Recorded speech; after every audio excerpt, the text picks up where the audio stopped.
everyone, for this Classic Movie Monday, I am going to be looking at a comedy called Planes, Trains, and Automobiles. And this film in particular stars Steve Martin and John Candy as the lead actors. And basically this movie in particular is focused on trying to be a sort of buddy-buddy comedy adventure kind of film involving the two lead actors. Now, before I get into what this film ultimately is about, in regards to its sort of genre, I believe that this film should be put into the classic category because again, it kind of does have the signature of the time period with the 80s and having very cheesy kind of music playing throughout the film. Although I don't think that's in any way a detriment to the film, it's still very noticeable that it's trying to bring out that time period. Also, I think this film has been highly praised both by critics and audiences alike, and I think a lot of reviewers like to reference this film in particular. And a lot of jokes that people know come from this film. So I think it's only fair to put it in this category, like the fan who requested this Classic Movie Monday said that this should be basically the category it should be in, and I definitely agree with that. So, without further ado, let me discuss a little bit about what the film is addressing. Despite it being sort of a buddy-buddy comedy sort of road trip movie, it presents this kind of formula, but it presents it in a engaging and a fun way. It knows how to bring out characters, in particular the main characters, who ultimately Steve Martin and John Candy end up playing. But basically, Steve Martin's character, whose name is Neil Page, is a businessman who has some work in New York and ultimately wants to go home to Chicago to spend Thanksgiving with his family. Unfortunately, his plane ultimately has to land in another location in Wichita, and this is because of the horrible weather conditions, which I think a lot of people on the East Coast have probably experienced at some point, which is very unfortunate. I know that must be such a pain. But basically, from there he goes throughout the majority of the plot trying to find his way home, and in that process, he at the way beginning is introduced to John Candy's character, whose name is Del Griffith, and Del Griffith basically tries to help Neil ultimately get home, and is involved within various scenarios of the plot that ultimately allow Neil to eventually get home. Now, what makes this a buddy-buddy kind of road trip sort of movie is the fact that, you get two characters who are complete polar opposites together, and you sort of go through the first stage of them really sort of, one maybe character more in particular sort of resenting the other character, and then ultimately you see sort of the walls break down and they sort of develop a friendship, which does happen within this film.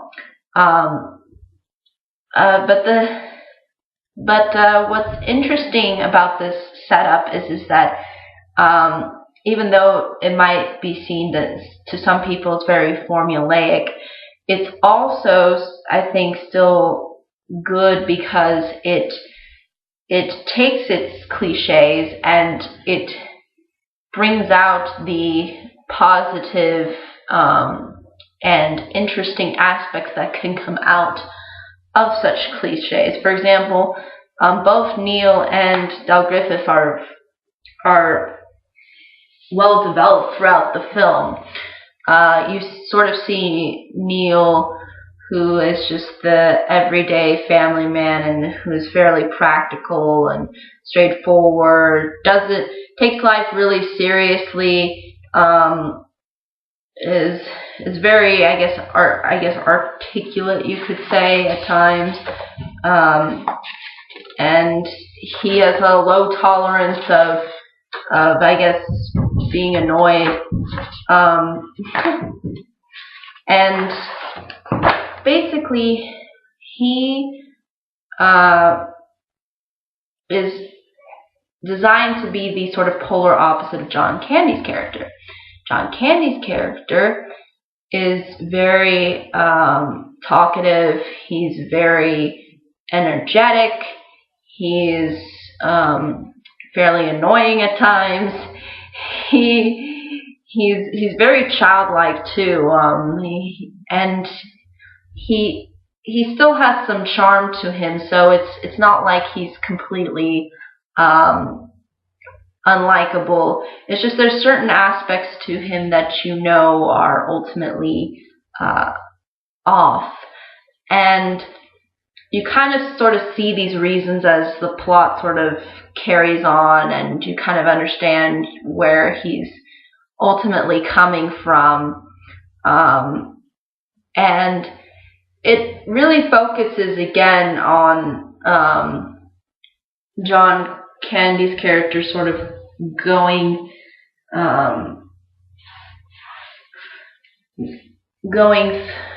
through the plot with Neil, and in doing so sort of messing things up along the way due to his naivete and his incapacity to fully reason out certain situations. And this creates a lot of comedy and a lot of laughs. But I like that it really does take its audience seriously. This is a fairly serious comedy.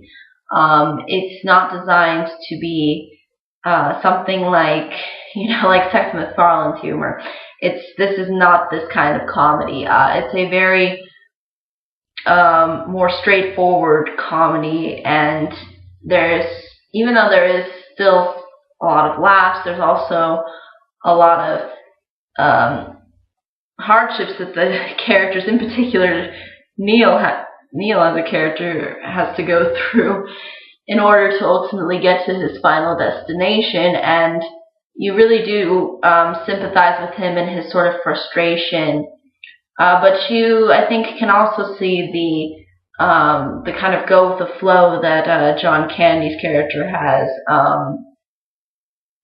Del Griffith. So I think it's definitely a film worth recommending. I think it's a lot of fun, and you sort of discover certain things. I think you can kind of see maybe certain things coming, but I think it's very satisfying in that it's a very kind of genuine film about sort of this ultimate friendship that they end up forming. And I think for what it's going for, I think it ultimately works, and it executes the characters well. It has a well-constructed plot. Things move forward fairly quickly, and again, this film is actually not that long. It's only like 80-something minutes, so it doesn't overstay its welcome, and I really admire the sort of genuineness and heart that the film has, and you will see this throughout the film as you go through it. But I think, though, that's really ultimately all I can say about this film in particular. But if there are any questions, comments, concerns, I'd be more than happy to answer them. Thank you so much for watching, and I hope you have all a great day, week, month, and year, and I hope to see you all tomorrow.